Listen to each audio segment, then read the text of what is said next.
saya akan menjelaskan tentang nuzulul Quran.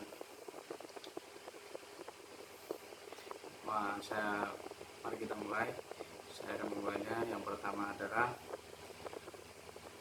secara etimologi bahasa Al-Quran berarti bacaan, karena makna tersebut diambil dari kata kara, yaitu bentuk masdar dari kata kara. Sedangkan secara etimologi, terminologi Al-Quran sudah banyak diberikan pengertian oleh mufassir. Ali As-Saukuni menyatakan bahwa Al-Quran adalah firman Allah yang mu'jiz, diturunkan kepada Nabi Muhammad SAW melalui malaikat Jibril yang tertulis dalam mushaf. Diriwayatkan secara mutawir, menjadi ibadah bagi yang membacanya, diawali dari surah Al-Fatihah dan diakhiri dengan surah An-Nas. Untuk dapat dengan mudah membedakannya dengan wahyu, sedikit tentang wahyu disajikan berikut ini.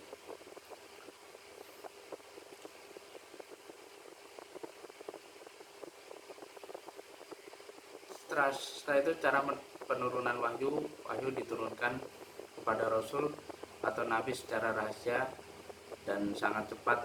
Itu bervariasi. Dari variasi itu terbagi pada dua kelompok besar, yaitu melalui perantara malaikat Jibril dan langsung tanpa perantara.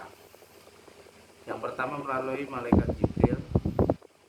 Melalui perantara malaikat, wahyu yang diturunkan dengan cara ini yang terkenal ada dua, yaitu pertama Jibril menampakkan wajahnya dan bentuk aslinya. Cara seperti ini terjadi ketika Nabi Muhammad menerima wahyu tentang iman, Islam, ihsan, dan tanda-tanda hari kiamat. Setelah itu tanpa perantara malaikat atau langsung melalui mimpi yang benar, misalnya ketika turun wahyu surah Al-Kautsar ayat 1-3. Contoh lain adalah wahyu tentang penyembelihan Ismail oleh ayahnya Ibrahim yang diuraikan dalam surah Al-Saffat ayat 101-112.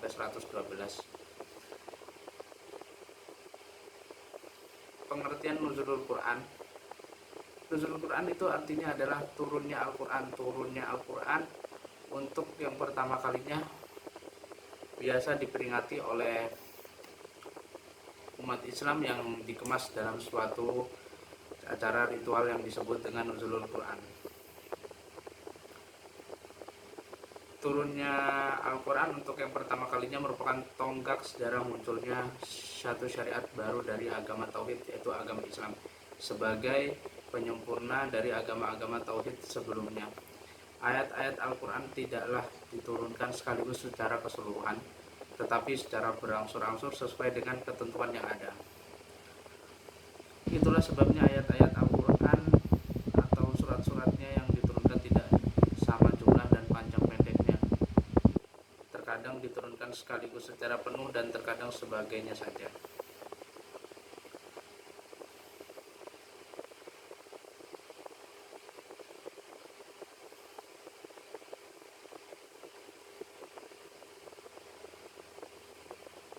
Hikmah diturunkannya Al-Quran secara berangsur-angsur ya. Nah, hikmahnya satu, menetapkan hati Rasulullah. Yang menjadi pertanyaan, kenapa hati Rasulullah perlu ditasbihkan? Hal itu dikarenakan Nabi berdakwah kepada orang banyak, selalu saja mendapat tantangan dari orang-orang yang anti kepadanya. Tambah lagi sifat orang-orang tersebut dan bengis serta tidak menunjukkan sikap yang bersahabat, maka hal itu perlu diberi semangat dan kekuatan kepada Rasul bahwa yang dialaminya itu semua dengan yang dialami oleh nabi-nabi dan para rasul terdahulu. Setelah itu untuk melemahkan lawan-lawannya, mudah dipahami dan dihafal sesuai dengan lalu lintas peristiwa atau kejadian, dan menguatkan bahwa Al-Quran benar-benar dari Allah yang maha bijaksana dan maha terpuji.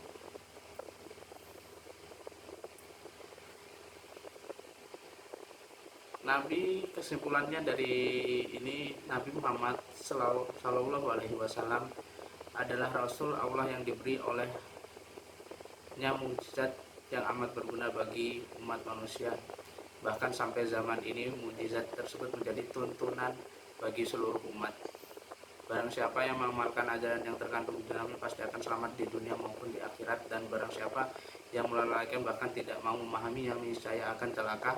Mukjizat itu tidak lain dan tidak bukan adalah kitab suci Al-Quran yang turun melalui perantara malaikat Jibril secara bertahap kepada Nabi Muhammad SAW. Kejadian tersebut dinamakan Nuzulul Quran. Seperti itu saja yang bisa saya sampaikan. Mohon maaf jika ada salah-salah dan perkataan saya. Wassalamualaikum warahmatullahi wabarakatuh.